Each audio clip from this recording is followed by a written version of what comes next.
दासीपतिरजामिलः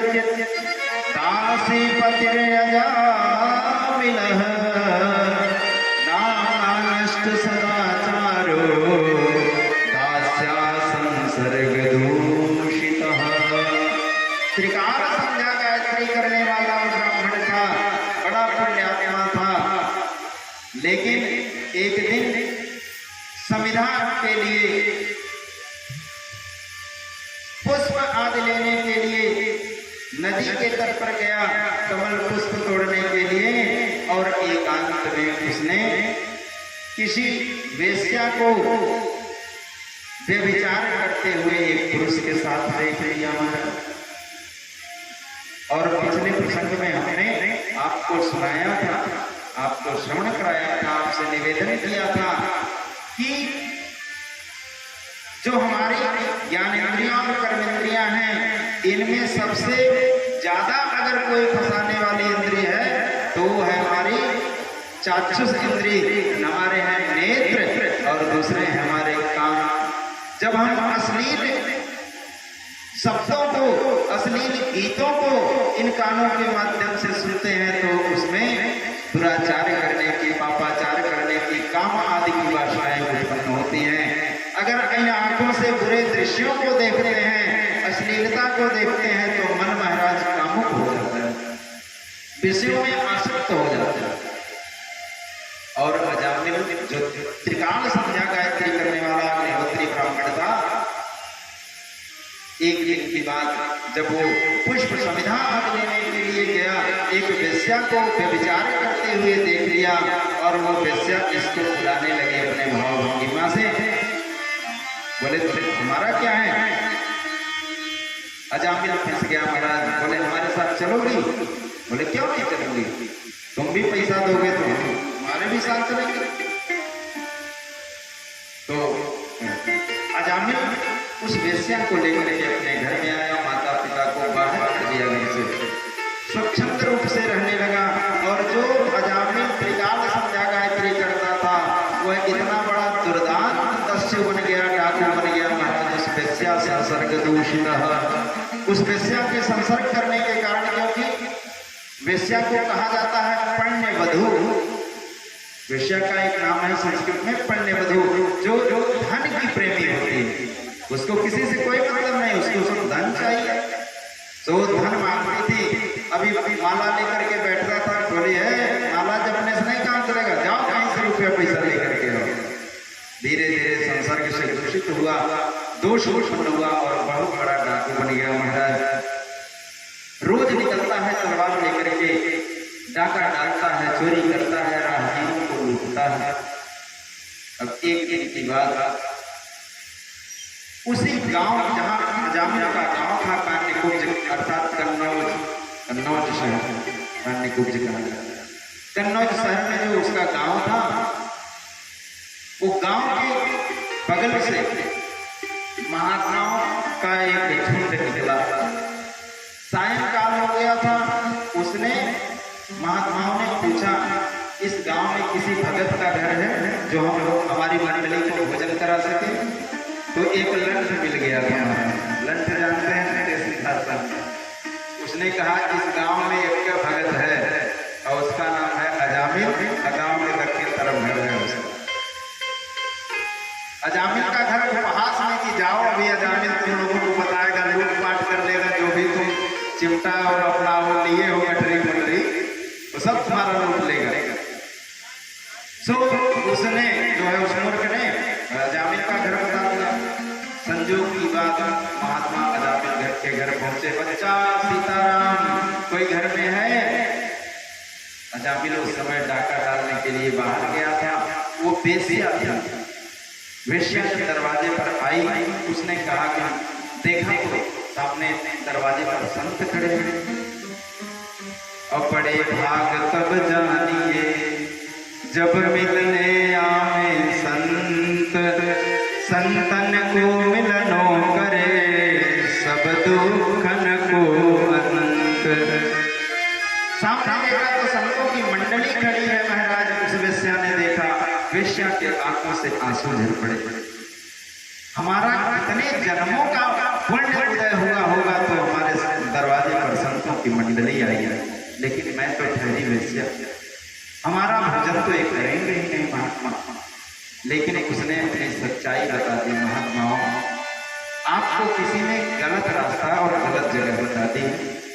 यह कोई भगत का घर नहीं, हमारे पति तो बहुत बड़े इस इलाके के डाकू, चोरी करते हैं, डाका डालते हैं, और मैं वेश्या हूँ, मैं अपवित्र हूँ, आपको पानी भी पिलाने के लायक नहीं हूँ, आप इतने बड़े संत हैं।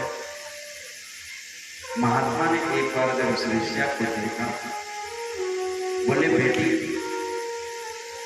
अब किसी ने गलत बताया या सही बताया, वह तुम्हारे दरवाजे पर आ गए हैं, तो आज हमारी इच्छा है कि मैं पूरी मंडली के साथ तुम्हारे घर ही भोजन करूंगा।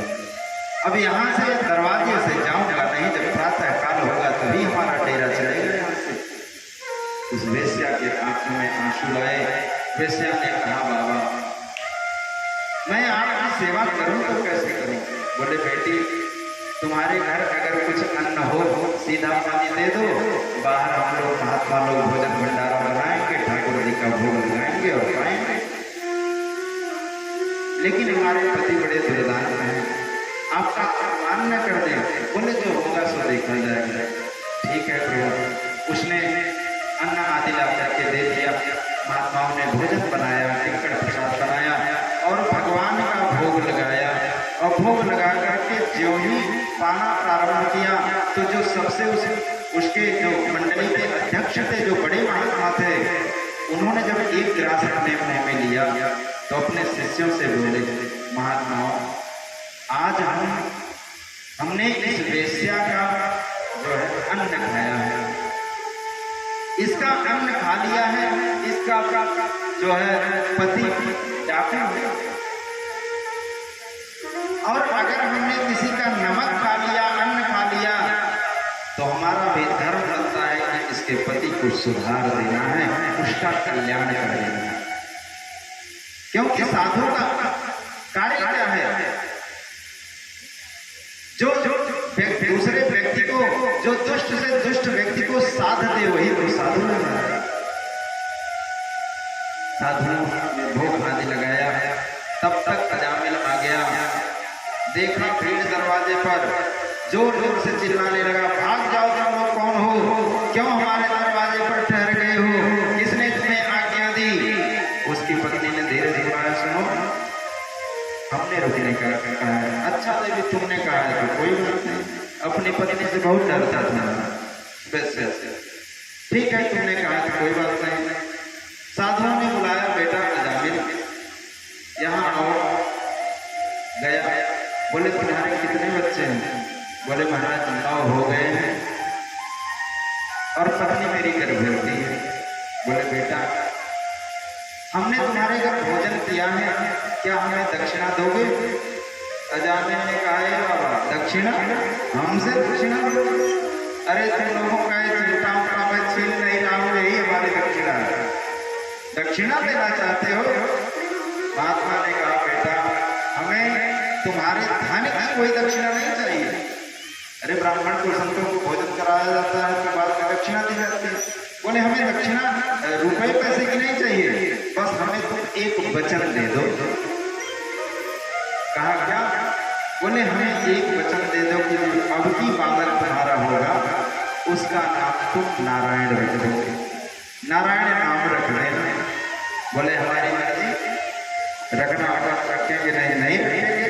पत्नी ने कहा क्यों भाई तुम इतना भी नहीं कर सकते? अपने जब महंत जी कह रहे हैं, महात्मा जी कह रहे हैं तो अपने पुत्र का नाम अपनी नारायण ही रख देना। बोले ठीक है देवी तुम कहती हो रख देंगे। कालांतर में संतों के वचन देने के कारण अजामिल ने अपने 10वें पुत्र का नाम नारायण रख दिया। और जब उसका मृत्यु काल आया, अपने छोटे बेटे से बड़ा प्रेम करता है और मरते मरते अजामिल पाप करने के कारण उसके मुंह से भगवान का नाम निकलता ही नहीं था। लेकिन जब से उसने अपने बेटे का नाम नारायण रख दिया, बेटा नारायण यहाँ आओ, उधर मत जाओ, बेटा नारायण आओ हम चलो तुम्हें भोजन कराते हैं, बेटा नारायण चलो हम तुम्हारे साथ खेलते हैं, तो अनायास ही उसके मुंह से 10 बार 20 बार नारायण निकल जाता है। और अंतिम समय में उसने पुत्र के बहाने से घृणा पुत्रोपचारितम, पुत्र के बहाने से भगवान का नाम ले लिया। सो मरते मरते जो नारायण नाम उसके ज्यों ही जीवा से निकला त्यों ही भगवान के पार्षद विष्णु भगवान के दूत प्रकट हो गए।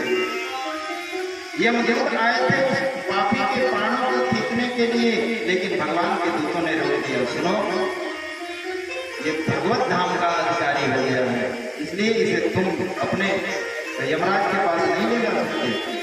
दोनों यमराज के दूतों में और विष्णु दूतों में महाराज बहस हुई है। विष्णु दूतों ने मार करके भगा दिया और उसके प्राणों को छुड़ा दिया अजामिल, और तब अजामिल को व्यापक दृष्टि प्राप्त हुई, ज्ञान प्राप्त हुआ कि एक बार नाम उच्चारण करने से हमें नरक में नहीं जाना पड़ा, यमराज नहीं ले जा सकते यम के दूत। तो जो श्रद्धा पूर्वक भगवान का नाम लेते हैं क्या वो नरक में जाएंगे, अर्थात हमको तो निश्चित ही मोक्ष पद प्राप्त हो जाएगा। बोल नारायण भगवान की जय। और कालांतर में